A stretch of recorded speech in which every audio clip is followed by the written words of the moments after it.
Trinity was diagnosed at 14 weeks with having Down syndrome. And from there, I chose not to share that information with anyone because I didn't have answers to the questions I knew was going to come. The only person that knew that the baby I was carrying had Down syndrome was my husband. That's it. And I made that decision for my peace. One of the things that you have to do is to create a space of peace within your life, becoming a special needs parent. So the first thing Trinity did was to teach me how to seek peace before she even got here. Her name is Trinity Lillian. She is the third of my children. I've always wanted 3 children, Trinity being 3. I come from the land of the Trinity, Trinidad and Tobago, also known as La Trinidad, the Trinity. So there's a lot of meaning. She was also named by her big brother, my firstborn. And there was a lot of meaning, and is a lot of meaning behind her name, which carries her. Other than peace, she has also taught me there is joy in every moment of your day. There is joy within every aspect of your life. Even the times where trials, you feel like it came to disrupt you, it really came to bless you. You know, and I want to touch on that joy because, we all have our struggles and we all go through our things. But I look forward to when I can call you on the phone and hear her in the background. Yeah. Especially when she will come on and say, "Hi, Auntie Rena." And I remember not being able to understand a word was coming out of her mouth. That's right. So the joy today it brings when I hear her speak and understand what she's saying, but also directing things to me. Sometimes when I call you and she answers the phone and no, it's Trinity's time. It's not your time, Yeah. So you're right about that. She brings joy to me even over the phone. Yes. And even being present. So I love that because I think a lot of times, and I'm really speaking for myself from where I was, I felt sorry. How could I feel joy when I always felt sorry? Yes. For you, for her, Yes. I didn't know anything. So just to speak about joy is important. And that's a common misconception when, people need to interact with a family that has a special needs family member. The first thing they feel is sorrow. And I really want to eradicate that. Yes. Because we are no different than anyone else. Right.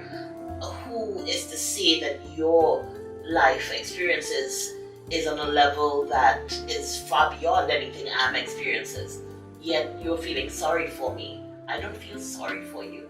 I see those experiences as one that challenges you to make you grow and be stronger. So this is a situation in my life that has brought joy.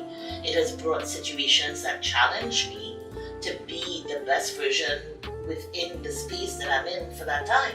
Yeah. Which is what life is. Right. So it's just I have a unique opportunity to live life in a very special way. Yes. And I was chosen for this. Yes, I love that. God knows, where to plant those kids. Yes, he does. He really does. And so, and I've seen your growth also over the years. You segue right into my next question about misconceptions. What other misconceptions are there with the community out there when they see Down syndrome kids? A big misconception, other than feeling sorry for them, is that they can't do stuff. The word "can't" comes up immediately, and that is far from the truth. They can, and they do, and they are very proud of their accomplishments. We have so much to learn from them. One of the things I learned early on with my daughter was her ability to celebrate when she did the smallest things. She would clap, she would say, "Yay, Trinity," and she would make sure that you say it with her. Yes. She also, they're very, at least my daughter, very, very mannerly. So if you sneeze or if you cough, she'd say "bless you." If you don't say "thank you," okay, after she says "bless you," she will continue to say "bless you." Okay? You need to acknowledge that I am blessing you. And that is something so many of us take for granted in the grand scheme of life. How often is God blessing you that you are not saying thank you for? And so those little moments are things that are misconceived, and we really need to pay attention to, because it brings such value to the moments in your life. You are segueing into every single question that's coming up next, which is great.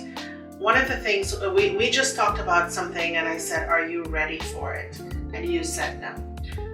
You're not really quite sure yet. I would like for you to, two things. First of all, how do you allow Trinity some independence? How do you give a kid, this is for the parents out there, how do you give them their independence?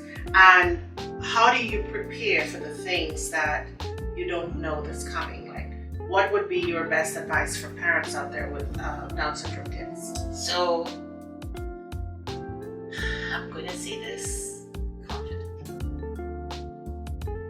Other than medical issues and things that comes with the diagnosis of Down syndrome, she's one of my kids. She's just one of my kids. So the very same way I started cutting the strings with my eldest, it's the same way I'm cutting the strings with Trinity. I may need to structure it a little bit differently because I need to speak a language that she understands, but I have been cutting the strings little bit by little bit. And that's just parenting. That's right, yeah. That's no just special, parenting. no Yes. special, need there. None whatsoever. So that is something, just as a parent, whatever your level of comfortability is, know that you have to cut the strings because you're not always going to be there.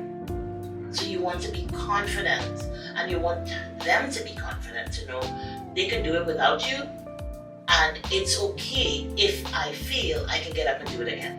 Right. It was like when she was beginning to walk, she had to fall, she had to crawl.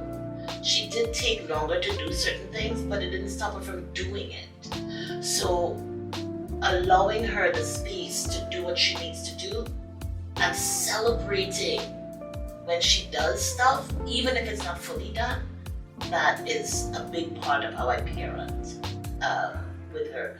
The second question I've lost. What was the second part of the question? So how do you allow her independence? And for parents out there with new Down syndrome kids, what advice would you give them to? I think you answered it already in what you did. It's just normal parenting. So what advice you would give them to help them to give their kids independence? Your home. So before I became a special needs mom, when I did work, I would go out and teach parents to be parents. Right.